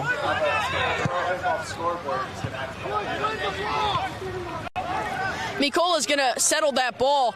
He's going to play it back into Chen, but it's going to slip past him on the wet grass. That ball is switched to Tariq. Plays a through ball in, skips past the defender. That's the unluckiness of the rain right there. Yeah, 100%. That was, if we were in nice sunny skies, like I said, if we were in California, that would be a perfect pass. A lot of fog off in the distance too. It's starting to get a little foggy out here.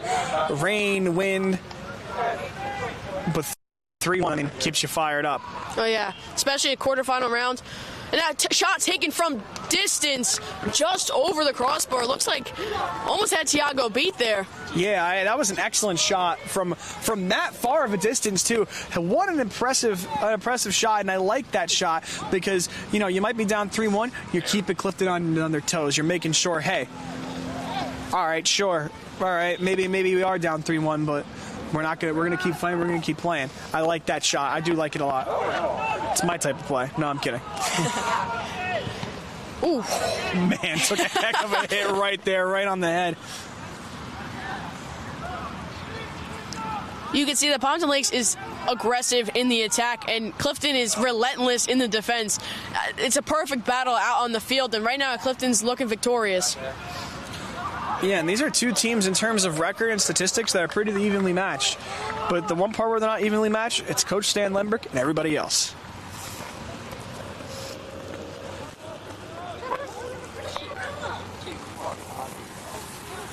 This is a great showing here from the Clifton defense so far this game, only giving up 1 goal and cleaning up 90% of their mistakes that they made in the first half. And funny enough, they didn't really make a whole lot of mistakes in the first half. So them to clean up pretty much everything so far and keep playing like the way they've been playing, it's impressive. Fonzie's going to drive down the left field line, gets shouldered off the ball, no call. Fonzie's going to keep hunting. Freshman Salmander is down on the field. Time has stopped. And you can see Danny's checking on him. That's what I'm talking about, relationships here. He came in to replace the position, and that doesn't mean the relationship between the players change. Danny's the first one over and making sure he's okay and checking on him. That's the bond that this team has. Yeah, you never want to see it sucks to see your teammates go down, but it even hurts more when they're your friends. But that's what happens. You go over there, you check on your friends, you make sure they're okay, and that's the kind of bonds you want to build. That's what you see with every team. Because with soccer, I feel like I've always said the most team-oriented sport is football. Like American football, it's 11 on 11. This to me is second. It doesn't get more team-oriented than this. Because it's not.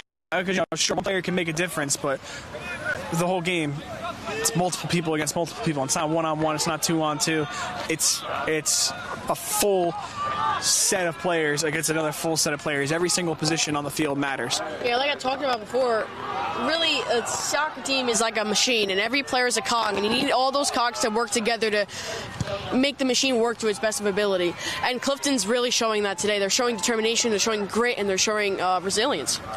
No, 100%. I mean, and it's really hard to show all of that in the conditions that they're playing under right now.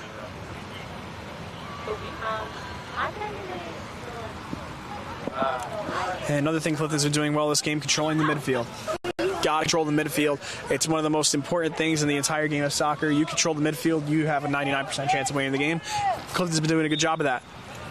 Yeah, absolutely. Tiago could probably put up a chair, set up an umbrella, and relax for probably for however long is left here in this game. I mean, he could just chill out.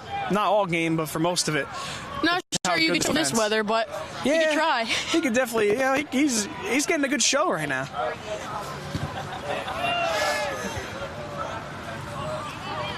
Jordan Mazzo's going to hunt that ball in the width. It's going to be played to the central area of the field where Salmander's going to reclaim the ball and pass it on to Masri. Masri cleverly keeps the ball, and now Clifton's starting to build out and trying to keep the ball, but also go forward with it.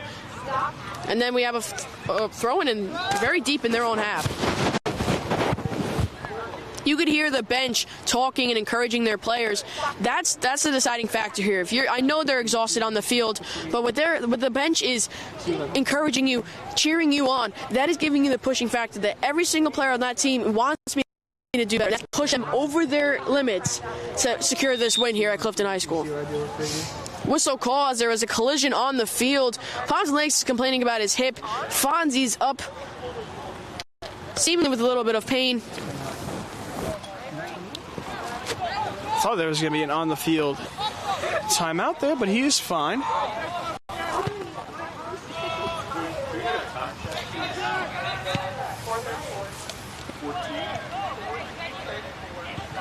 "14 and a half minutes left."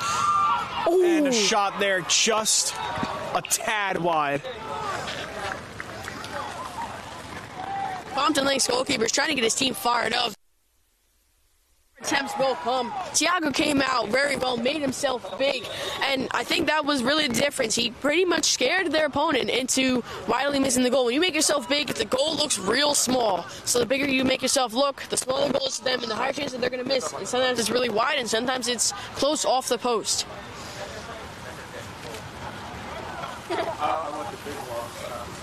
Evan Shepley's going to play that ball high down the field. Reclaimed by Marco, but then won back by Pompton Lakes. Chen is tornadoed off his feet, and a whistle is blown. Coach Lemberg, you see that fire in him. He threw his water bottle into the fence, but that's just showing his love for the players. He wants to protect his players, and when that doesn't happen, he can get angry. And you can see he is arguing, but that's not of anything but love for the players. He wants his players to be okay. A lot of stuff just going on the field. I mean, just a lot of controversy. But, I mean, you know, it's one of those things where Clifton moves on to the second round. Your player, you want to win the game by any means possible, but you don't want anybody to be hurt. Possible thing that could happen when you go into another game, because you're and of course, it's another one of Clifton's better players here, and of course, we have another Pompton player down here. Of course, we never want to see injuries. We're hoping that young man is okay as well, and if they move on to the second round, we don't want to see any injuries. And if you're going to have injuries, you at least want to be backed up by the referees. You want to have those calls go in your favor. You want them to say, hey, you can't do that during this game. We're going to penalize you. The referee a lot of penalties, and it's kind of unfortunate, but again, there's nothing. Arguing with the refs is just going to get you nowhere, and as an announcer, it's not going to get me anywhere. I'm just going to be up here still talking on my microphone. Yeah, and for Clifton has their senior night on Tuesday, so especially seeing Lucas Chen in a little bit of pain as a senior, you don't want anyone to miss out on their senior night, a time to honor them and their families and what they did for the program. And the senior night, you don't want him to be hurt. You want him to play. You want him to experience that senior night. You can hear the backlash from the fans on the stands of the field. And on senior night, and that senior night's going to be at the stadium, Robbie? Yeah, at the Clifton Stadium. I believe so. The game starts at 7 or 6, but the ceremony starts around 5:45. Yeah, so it's always like about 30 minutes before the actual time of the game. So obviously, if you guys would like to attend, we always encourage our fans to be there. If not, I'm sure we'll be there. Lucas plays that ball as a cross. Fonzie goes up for it, just misses him. Marco reclaims the ball, and it is cleared by Pompton Lakes. Tariq has the ball upper in the box. Mazzy goes one-touch cross in. Salmander comes up. That is a big collision to the Pompton Lakes goalkeeper. And he goes for his card.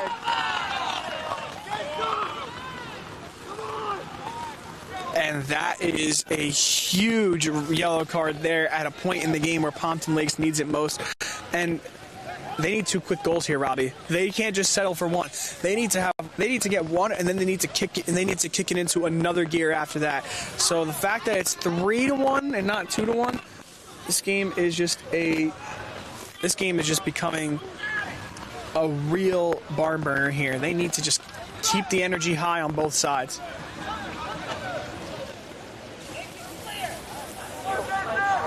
Coach Lambert making a few more changes here. And I feel like Clifton's got to be one of the hardest teams to game plan against. You know, especially like with how many changes are coming off the bench. How do you game plan a team like that, Robbie, that has so much depth? How do you even do that? You can game plan for the starters, but once the game changers come in, very hard to change it because everyone is basically equal in quality, technically, mentally, and they really turn Sam Lemberg's tactics into motion. That is a fantastic defensive play by Tariq. Benches are loud for that clearance. The energies remain high as they try to close out this game with a victory. Yeah, 100%. And, you know, I always think about who the 3 stars of the games are going to be. I would have to say that, you know, one of the top 3 stars of this game has to be that man right there who just got the ball, Tiago. I mean, as a goalie yourself, I mean, how impressive has he been this game, Robbie? He's been really impressive. I mean, he had one big save, but for him to say, like, that save didn't happen in the first 5 minutes. It happened deep into the second half. For him to remain locked in the rain with little action coming toward his way, that is mentally and physically peak performance right there from Tiago. And he's had a really fantastic season. I'm really excited to see how he performs in the county tournament. I feel like another person we got to take a look at is Mikola. I mean, he has been also really, really active in this game. I mean, he has. I feel like he hasn't gone to the bench at all. I feel like so far, like we are about 70 minutes in this game, he has played every second of that. He has been nonstop going throughout this whole entire game. And I have to say, after that defensive play by Aiden Masri, I have to say that Aiden Masri was another player of the game. As a midfielder, he was not only sharp defensively and offensively, but he was also very you could hear him yelling on the field. His leadership qualities were really shown during this game, and I feel like in the rain, in the high-stakes game, him as a junior captain, that leadership shining through is really crucial in a game like this, especially in the midfielder. He really pushed everyone to secure this win. It's hard to pick 3 stars for this game for this team because this team's so filled with stars. I wish I could pick 10. Oh, that's definitely going to be penalty called. Yeah, 100. Yep, and he throws up the clock stops there. He throws up the X.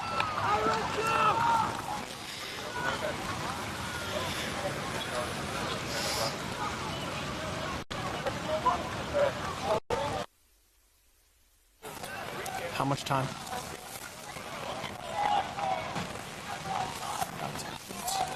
A penalty called on Clifton, about 10-minute mark. Now Tiago's going to be going and try to play his little mind games. As a goalkeeper, that is so important. A penalty, you have like a 5% chance of saving it, but the most you can do is put yourself in his mind, play mind games with himself, and Tiago's very well at doing that. And now he's staring at him with determination as he lines to take this kick. Tiago bouncing on his line, ready to move. He's really good at penalties, really good at guessing in practices. It's almost impossible to stop these, but let's see. Tiago in the net, ready for it. It is 3-2. Pompton Lakes, with 10 minutes remaining, they have a chance. Yeah. It's not over till it's over, Robbie. Yeah, they are fired up with 10 minutes to go. These might be the longest 10 minutes for the Clifton defense. And now it comes to the point where it's the nitty-gritty, stopping them from scoring, securing this win. And with a team as fired up as Pompton Lakes after that penalty, it is going to be rather hard. The bench is loud for both teams now. Pompton Lakes was rather that penalty goal. Chen's going to play a wide ball to Nazar. Nazar's going to hunt it. He's played a majority of the game, too, and he's still sprinting at 100%. Wow, I mean, this team it changed the entire game and a whole point of any sport. You watch any sport, it doesn't matter. Momentum shifts in a matter of seconds, and that was a big momentum shift in the favor of Pompton Lakes. And now they are ready, but Clifton still on their toes, still looking to try and maybe extend that lead even further. They still hold the lead with not a whole lot of time left. Absolutely. They're going to play it short to Lucas Chen. Lucas Chen's going to slip it to Nazar. Out wide to him again. Slots it in. Samander pops it up. And Clifton takes it right back. That's a Clifton goal. You can see the excitement from the bench there. Another goal for Aiden Masri. Pompton Lakes goalkeeper is complaining that he had the ball in his hands, but you clearly see from up here that it clearly dropped. They're arguing with the referee, and you clearly see from our angle that he dropped it. No hands on it. Clearly in confusion, but on the other side of the field, Clifton is pumped. They just secured that lead in almost minutes after going down. Well, not going down, but conceding. They're back up in the same. And like I said, momentum shift, matter of seconds.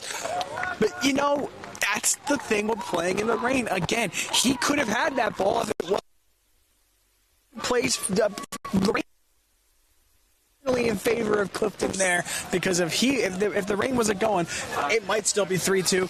I mean, wow. That is huge for Clifton right there, being able to take back that 2-goal lead with about, I would say, less than 10 minutes left to go here. Oh, yeah, absolutely. Now Clifton is pumped defensively. I'm quite sure that with this amount of time left, they might try to start center defensively, pump that ball up the field, and then, because you could see they have 3 attackers up, which is odd because most teams would try to park the bus, but Clifton doesn't do that. They don't drop their strategy. They want to keep scoring.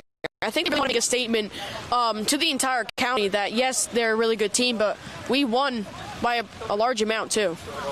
Yeah, I mean, when you win by more than 1 goal, or you win by a good margin, that's you putting out your statement. That's us saying, hey, we're the 3 seed, but we're just as good as the 1 seed. Maybe we're even better.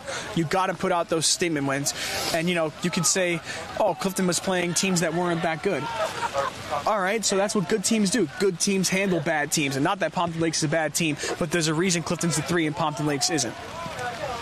Yeah, absolutely. And by statistics, These two teams are evenly matched, and you could see how they're evenly matched. Pompton Lakes was keeping it close. They've kept it close all game. I mean, still 2 goals isn't that big of a lead. I mean, Clifton ended up, they had a game this year where they blew I believe, a 3-goal lead.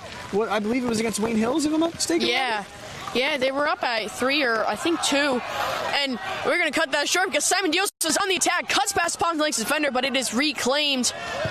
Go back to that Wayne Hills game. What happened in that game? I think it just got to the players' head. It was an early game. I think it was the second game of the season. They were up by 3, and I think it just got to their heads that they were already ahead. And then the second half began, and the goals started coming in from Wayne Hills, and they ended up losing 4-3. But you can clearly see the improvement from that game. They are not dropping the level. They are attacking with heart and with passion. And the bench is loud, the bench is pumped, and they are nonstop. I love the fact that I'm not going to tell who it was. It might have been Lucas. He tried to dry off his face with his shirt, but his shirt is absolutely soaked. And I know that's natural, trying to wipe off the sweat from your face, but he definitely just grabbed the shirt and he was like, man, that didn't do much of anything because it's still pouring out here. That is reclaimed by Aiden Masry. Chipped over the top to Salmander. The freshman's going to come back inside, take a shot. Wow. Hold the ball in these positions. He's going to boot the ball up the field to try to start a counterattack. That's going to be a heck of a play by him, for real. It's not to cut you off, but to be able to extend his arms and make that play and not let the ball slip from his hands. And hold it in these conditions, absolutely incredible. And he's been the most vocal person on that Pompton Lakes team, Robbie. We've been hearing him the entire second half. Absolutely. You really need that from your goalkeeper. You need him to be loud. You need him to direct the back line because the more you talk, the less confusion there is, and you really need that as a goalkeeper. So how vocal is Tiago, Robbie? You would know him better than anybody else, considering the fact that you were a keeper. How vocal is he on the field? He's very vocal, and he's not just vocal just to fill words. He's vocal with a purpose. He instructs his players, and there's a man down on the field. Nazar is down. A card is dished out. A red is dished out. Wow. Late in the game, one of the most disheartening things for that Pompton Lakes team to have a red card dished out. Double yellow, wow. Wow, that is unbelievable. Wow. So, I'm assuming these young men, Robbie, they're probably starting to cramp up a little bit here? Oh, yeah, absolutely. I mean, it's cold. Your muscles don't want to move like this when it's cold. But the might be telling you to do it. So they're going to be cramping up a little bit. I assume there's going to be a lot of hamstring and calf cramps. Definitely a lot of uncomfortable raisin bodies after this game with the wetness. How much time?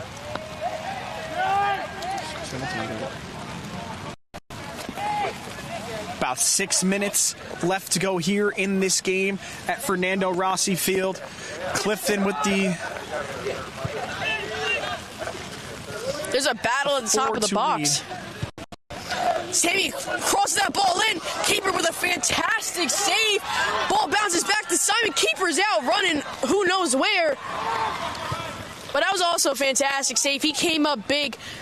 Marco's a big kid, and for you to go up to him and not only stop him but to topple him over, that is actually really impressive. A great show of his bravery and courage there. Yeah, great job there by just being able to keep that out of the net. I mean, you know, it keeps the game alive for them. I mean, like I said, 6 minutes left, not a whole lot of time, but you need as much time as you can get when you're down by 2 goals against one of the best defenses in the state.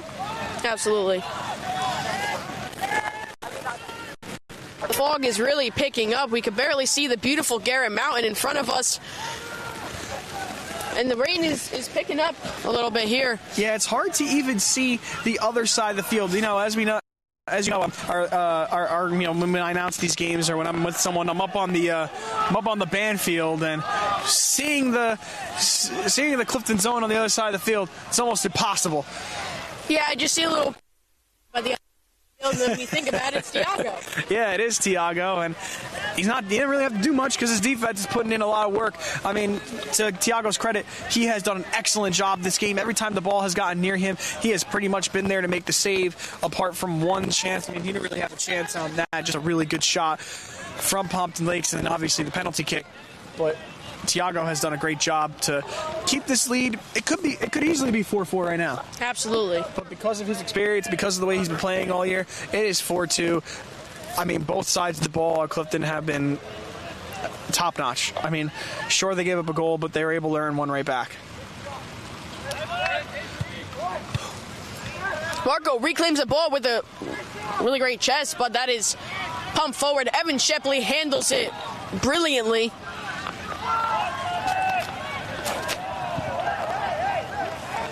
Sammy's going to attack that ball in the middle.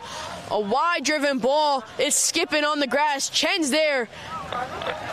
Nice little unintentional belly slide there, but no call made. Oh. And it is Clifton's ball. Good job here by Clifton being able to try and kill that time off, keep possession. Samander's attempted bicycle kick actually ends up in a pretty well-ran chance. That is cleared out, and Clifton are really deep in their zone, and that's really important. Look at Clifton though. Look at the way they're playing. They're not sprinting the ball. They're taking their time. They're jogging the ball. They have all day. They just need this clock to hit 0. They're going to go up to their fans. They're going to celebrate, and they're going to go home. That's what they're looking forward to do right now. That's what they're thinking about. I can see the faces. Oh, yeah. And both teams, both just brutally exhausted. The end of the hallway is in sight. Offside call, but Samander is visibly and audibly in pain, but he's up and running. That's just a determination of him. Sure, he's going to feel that one after the game, but man. Adrenaline. Get it right up. You said it, Robbie. Adrenaline's a crazy thing. That one rolls right out. Clifton looking to throw in here. It's Lucas Chen again. Nazar's going to handle that ball out wide. Pompton is flying, and it was bouncing between their backs. Now Nazar is down. A little bit of pain. Samander makes me making a statement there. He was a little bit of shots from the back, and he clearly makes his own statement there. I understand where they're coming from there, Robbie. A very aggressive game so far on both sides of the ball.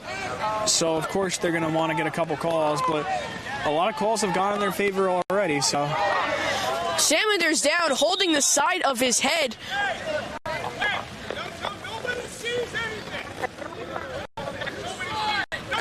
Coaches are audibly furious with the no call. And he was on the ground for a good 10, 20 seconds. They were about to start playing, and he was on the ground for 10 seconds, and they didn't stop the game. That is annoying. And there was a yellow card there. What was the yellow card for? Was he trash talking? I don't know. I saw a little bit of a verbal dispute there between them. It's been going on for a little bit, but I mean, I guess he probably said something once Samander turned away, and that's what earned him the yellow card. Yeah, I'm sure the ref didn't like what he had to say, so he handed out that yellow card, and that's one thing you can't do. You cannot argue with the refs because you're never going to win. All it's going to do is cost your team. Yeah, and now with new NCAA rules, apparent by rules, the only players eligible to argue with the referee are captains. So if you're not, you're costing your team and yourself a yellow card. A header from Simon collected by the goalkeeper. Simon is visibly furious with that. Goalkeeper tries to punt it forward. Comlace is attacking. Winger gets a ball. Fantastic play by Tariq. He's been perfect defensively and offensively this game. Yared Sanchez on the ball just came in as a game changer. Great job by Tariq. I mean, he has been fantastic through and through, not just in this game, but all year. I'm pretty sure at one point he might be now, if you're not mistaken, Robbie. He is Clifton's point leader, or one of their point leaders. Yeah, I believe he is. But Clifton has goal scorers all over the field. Simon gets the ball after Mikola's clearance, cuts inside, shoots just wide, inches from the post.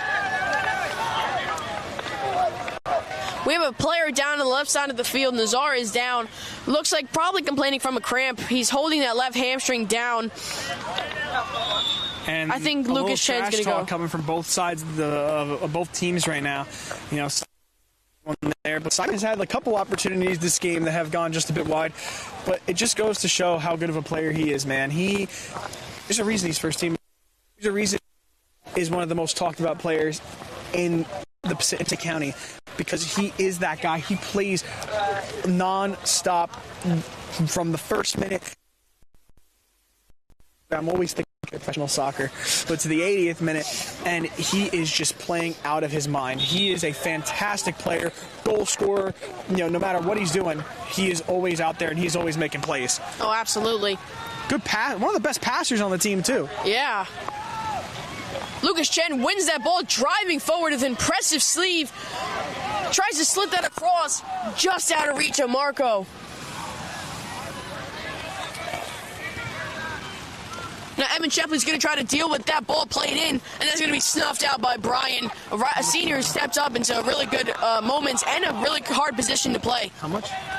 Marco wins the ball, goes in for a crossover, hits that ball. I mean, I'm not one to argue, but I believe he could have taken a shot there. But at this point in the game, might be trying to waste time.